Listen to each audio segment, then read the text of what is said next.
Welcome to Married to Movies. Industry insiders John Russell and Tracy Kring live and work happily in cinematrimony. They're sharing behind-the-scenes adventures of writing, producing, and appreciating films.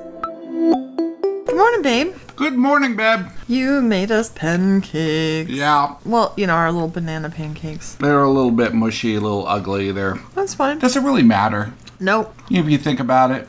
Nope. What do you think about that saying that you eat with your eyes first?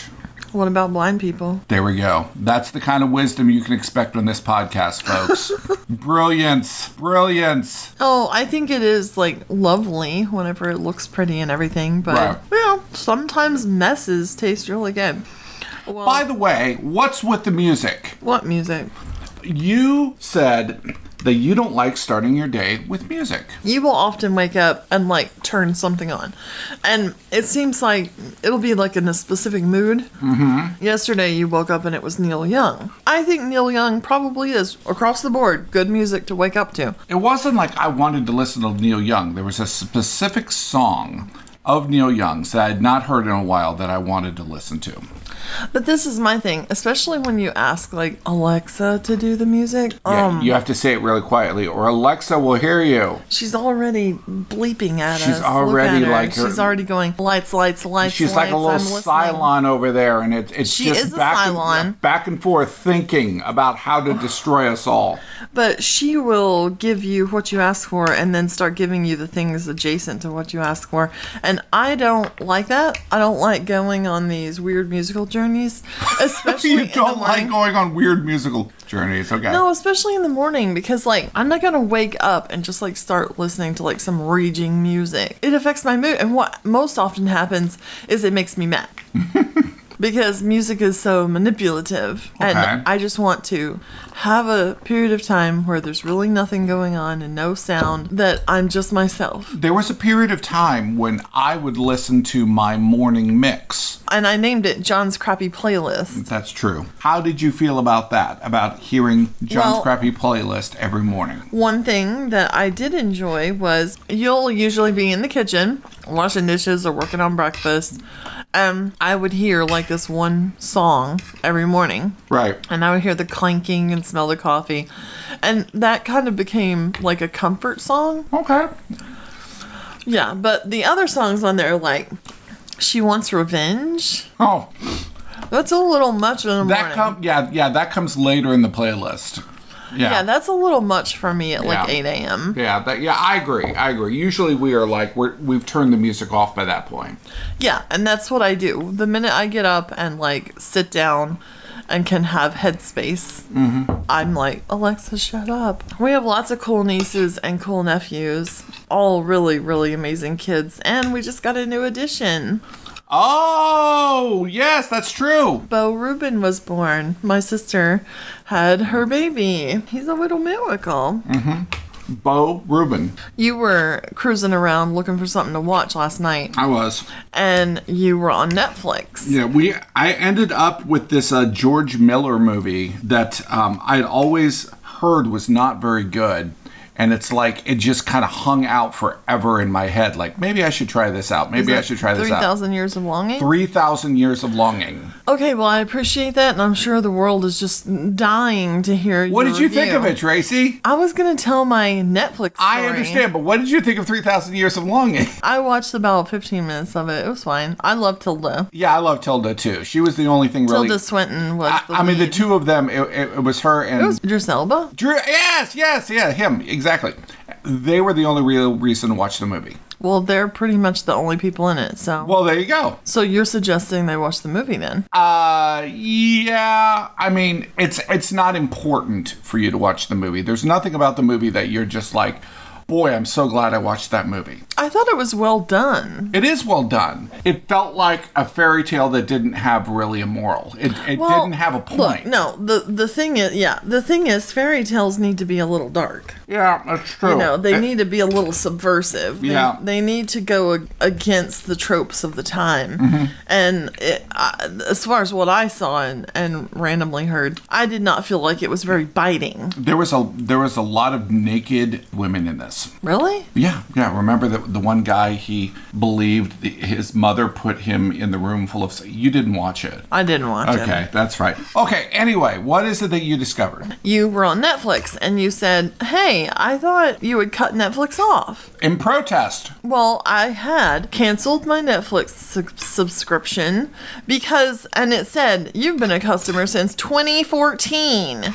Wow. 2014. Wow. Almost 10 years I've been using and paying for Netflix. Yes. They were like, are you sure you want to cancel the subscription? And I said, yeah. I did it out of solidarity with the union. It was not supposed to renew for July. Well, it had. And it had charged a card. And the card was the last 4 digits of the new card. Spoiler alert. Now, how did Netflix get that information? I had never changed my card with them. Never. Netflix was like, ooh, there's that new number. Let me go ahead and renew I'll just tell this you, Netflix. I chatted with them. I said, why has this just reestablished itself here and not stayed canceled? Yes. And she said, well, someone must have your password. And I said, no. Someone, huh? And then, someone named Net, last name Flix. and I said, well, then how did Netflix get my brand new debit card number? And she said, well, someone must have put in their credit card information. And I'm like, no, it's mine. Breaking news, the internet steals your information. Look, I'm calling them again today. I'm mad. Well, I think that you versus Netflix, there's no doubt who's going to win that battle. Me. Me. I canceled it. Right. And they reinstated it. I know. And look, having canceled it, there was no real reason for you to go back into Netflix because you knew it was canceled. So the fact that it could have been charging me every month for a year and I never would have gone back and checked because I knew I canceled it. Right. They would have gotten that money. They would have stolen that money. So yeah, I want to know what the fuck they're doing. Okay, so in my defense, I forget which streaming services I actually have, and I periodically check different ones. Okay, great. To see if I have that streaming service I anymore. appreciate that because I turn them on and turn them off. Exactly. All of the stuff here with the internet and with AI and with SAG-AFTRA and all of this is the chicken's coming home to roost. Okay, these are all things. We were all so excited about what James Cameron, did with Avatar. And then James Cameron's like, I'm going to make, 5 Avatars. That's all I'm going to do. I'm going to make Avatar movies, and it takes him like 12 years to make Way of Water. And by the time he makes Way of Water, this technology, honestly, James Cameron invents technology too. Yeah. You wonder, maybe James Cameron has something to do with everything that's been going on. I saw something online and it basically said that I thought was interesting. And they said SAG-AFTRA and the AMPTP fighting over AI is like a couple of dinosaurs who are trying to just like kill each other. And then the oil is what's going to be left behind. And whatever is the oil, that is what the new thing that will come out of the entertainment business. I mean, we are talking, no matter what happens. Okay, let's say SAG-AFTRA wins. Okay, which I believe that they will. Silicon Valley can just go out and not follow the SAG-AFTRA rules that the AMPTP and them come up, and they can create their own services. They can do the motion capture. They can do all of it. Let me ask you this. They can take people's faces. Okay, let's say that you had made a movie and it was up for an Academy Award. Mm-hmm. And it was competing against an all AI made feature. Right. How would you feel? I mean, You would feel like, I worked this many hours. Sure. I put this effort in. This was Right. my creativity. This Right. was my talent. This was the talent of many, many people. Right. Okay? Right.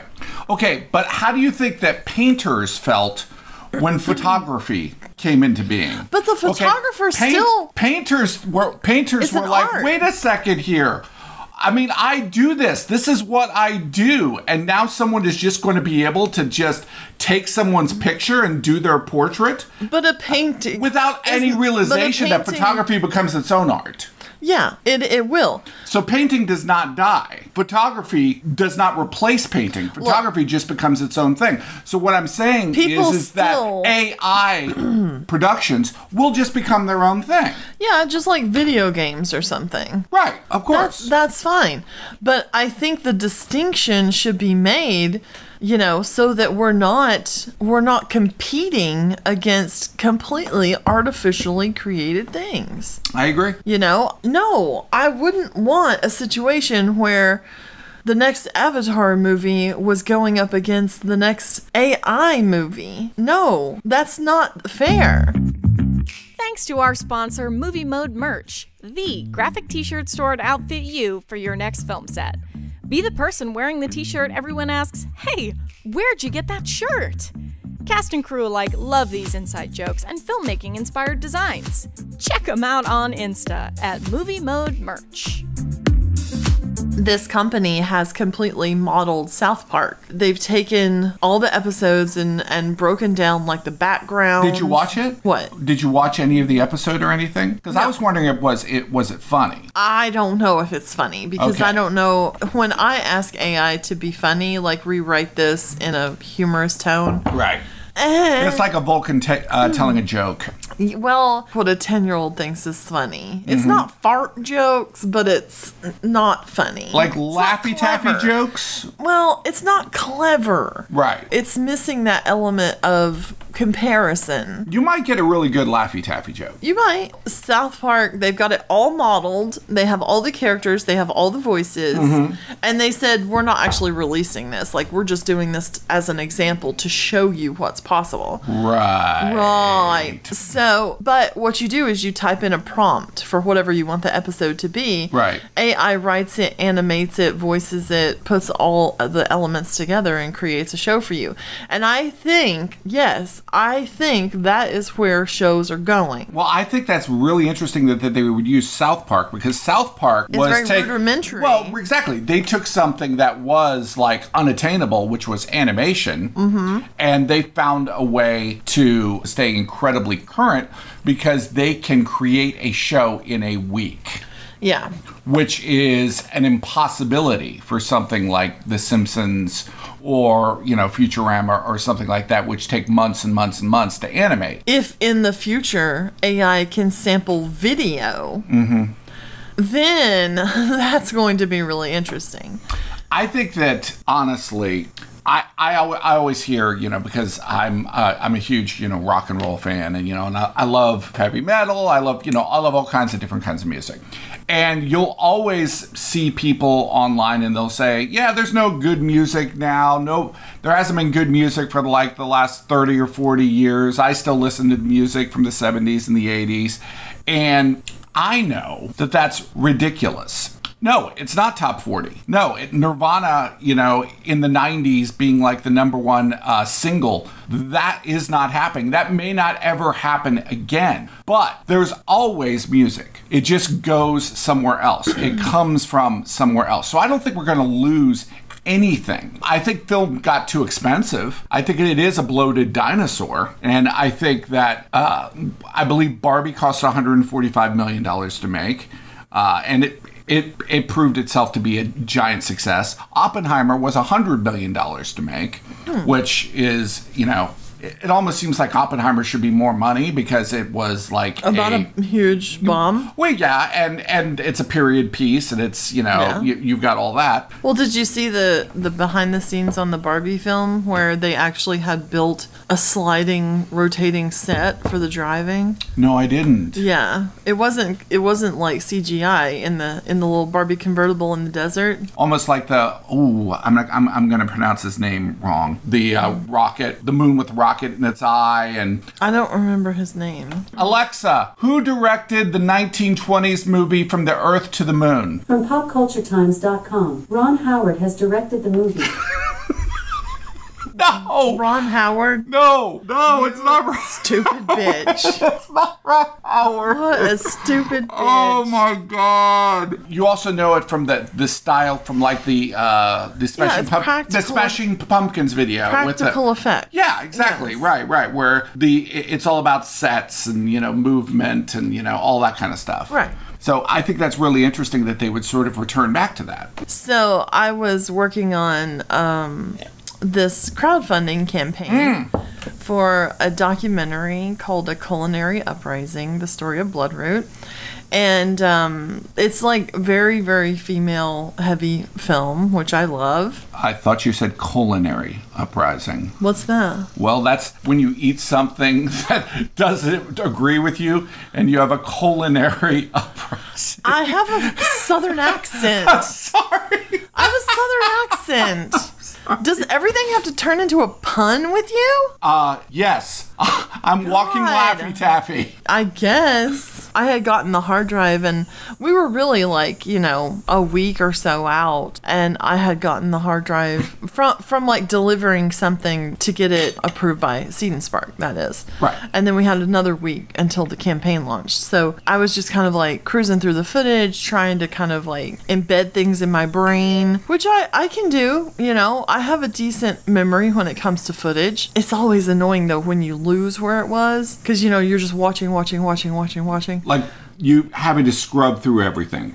Yeah, I'm scrubbing through as many things as I possibly can. Right. Pulling sound bites that I like, and I turn something in, and it's like 3 minutes long, which is, a little long, especially the way that I cut it. We cut it down to like 1:40, and then got more feedback, and it was missing like the uprising part. Right. And so we had the culinary, but not the uprising. The director and I worked and like talked because she was like, man, this is a lot, this is a lot to think about, this is a lot to figure out. And I was like, well, this is the thing with crowdfunding, especially with a documentary. I think it's hard. With a feature, like with a narrative, it's easier because you had a script. But when it's a documentary, you don't know what the film's really going to be yet. With documentary, it's almost like you're directing the film after. You're assembling in the shooting of it. You're thinking of like, oh, that was interesting, something somebody said. You're trying to get, evidence around it. You're trying to gather story around it, but you really don't know what's going to be in the film until you got to give yourself though a good stockpile, a good pantry to pull from, so that if your recipe needs baking powder, you always say that about my sister-in-law Deanna, that she has a great pantry. She does. Her pantry is incredible. If I could name a random spice and she would say, oh, absolutely, I've got that. Yeah, and it's like, oh shit, this calls for pecans. Deanna would have pecans. So that's what you're looking for, is a good pantry for a documentary that you can pull from. Because you'll do like a rough edit. You'll do an assembly and you'll watch it and go, what we're missing is this. Right. Or, and we have to go back to the footage. Got to go back for the pecans. Right, you got to go back into the footage and find it. So anyway, I explained to the director that it's hard enough to cut a trailer to something that doesn't exist yet as a film. That's always difficult. But it's even harder to cut a campaign video for something that doesn't exist, because what happens is you have to figure out what it might be. Right. What it might look like and where the story might go. So there's a lot of invention to the point of almost trying to be psychic. Within 24 hours, we had the final voiceover in there and we had the final video, and the next day at noon they launched. So they have been launched and they're on Seed and Spark, which I really appreciate. Seed and Spark. I think that everything that has gone through Seed and Spark has succeeded. I've never been a part of a failed campaign, and I've never had a failed campaign on Seed and Spark. Well, Seed and Spark, it's more specialized. I mean, they decide who they want their campaigns to be. The first time we ever used Seed and Spark was on This Is Nowhere. And the producer of that, brought Seed and Spark to the table. At that point, it was a more new platform. They put us through a rigorous feedback session. They don't do that anymore. I think they have too many things going that they can't really do that anymore. They give you one very clear round of feedback with notes. and then pretty much they're going to approve you. I think that you did a brilliant job, and they started their campaign. Yeah. And every time you start a campaign, it's just like, well, the videos are people going to come? The video's getting some really good feedback, and people are wanting to post it other places. I appreciate that we are, as all of these transitions are happening, that we are trying to make them fair and we're trying to make them right, but we're just going to have to embrace the change, and I think that you've started to do that. You've started to diversify, and I think everybody has to diversify. Well, I love AI as a tool to make pitch decks for films, as a tool to visualize something for someone. I mean, well, you had talked about our sci-fi film, Origin. You had talked about maybe there's an aspect there that we could make an AI movie. Well, I think it's possible. Maybe. Okay, so we have this script called Origin, and we wrote it and knew that it was going to be a very high dollar sci-fi, but we did that on purpose because we have this team of amazing CGI people. So it's really beyond our budgetary abilities right now. Oh gosh, yes. But it's still a great story, and I think that I have always wanted to do a stage play. So I pitched you the idea of turning it into a sci-fi theater. I think would be really cool. I think when sci-fi has come to the theater, it has been successful. I would totally go and see Alien on stage. Mm-hmm. Why? Why would I not? My brother, Jason, was in a production of Terminator 2. Yeah. And it looked pretty freaking amazing. Yeah, I loved it. I think it was a musical, right? Yes, it was Terminator 2, the musical. Yeah, yes. Great idea. I haven't figured out how to just take a theater, like a movie, final draft file, and make it reformat it itself into a theater format. Okay. I need to do some research on that, because that would be a hell of a lot easier than having to do it by hand. You were watching some show the other day, and you said, hey, these are AI-generated titles. Mm-hmm. Yeah, that was the opening title. That was Secret Invasion. Okay. Right. Secret Invasion had AI, opening titles. Right. That's a job. Mm-hmm. That's a job that just got eliminated because somebody used to animate those titles. We're going to lose jobs to AI. Of course. I was looking at an AI for social media people to edit their videos on, and it has a lot of AI integrations. And one of the stats that it said was like 50% of the, graphics and stock stuff this company was able to cut. I think it was like Xerox was able to cut like half its budget. I saw a meme where... Wait, I'm not done. Okay. This other one was the company had cut down on time and outsourcing of the work by 95%.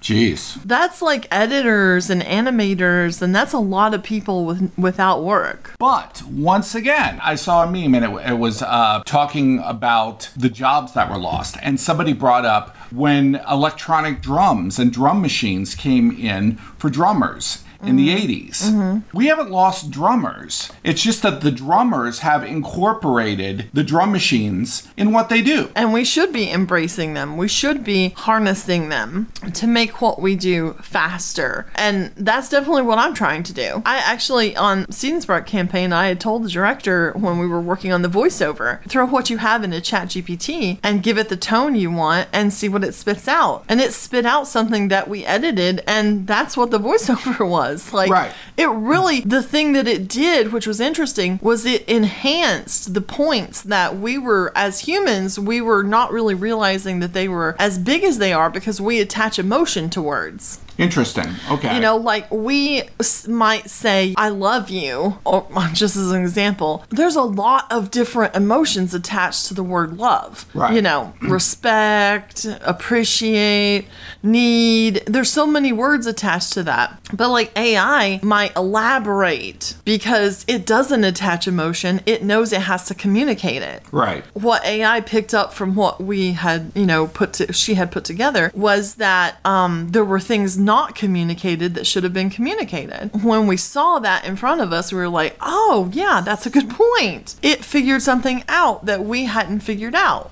And there's probably going to be purists, you know, and like people who only shoot on film. There's going to be people who only shoot without AI. Vinyl. Yes. I mean, like, yeah, I don't think anything dies. Hollywood is saying, you know, it all belongs to AI because AI is the future. And the Native Americans are going to get wiped out. Well, in this scenario, are we the Native Americans, the actors and the filmmakers? I don't think we should say that. Probably right. I love the way that you criticize my analogy right in the middle of it. No, but like, well, they're indigenous people. First of all, they're not what you said. I said Native Americans. There was no America. They were indigenous to this country. Okay, yes, they were that's indigenous to this land. Okay. Not Americans. Okay, fair enough. All right. Okay? All right. They have their own nations. Okay, fair enough. Okay. Don't be such a bigot. The look that she is giving me right now, folks. If you know me, you know the look. You know that. Trust me. You know that. I was like, why is sometimes you say some really, I think, like, tone deaf things. Thanks for listening to the show, folks. No, you're not into I really enjoyed it being on the show today. I really enjoyed being your whipping boy. Exactly. It all started with the bad pancakes. No, they were delish. I think they were just maybe a little undercooked. No, I'm not stopping it. Stop the show. Stop the show. It's hard not to get romantic about movies. Thanks for listening to Married to Movies. Jon and Tracy will meet you for breakfast tomorrow. Thanks to our sponsor, Movie Mode Merch, comfortable graphic tees made by and for awesome filmmakers to wear on set and off. Check them out on Insta at Movie Mode Merch.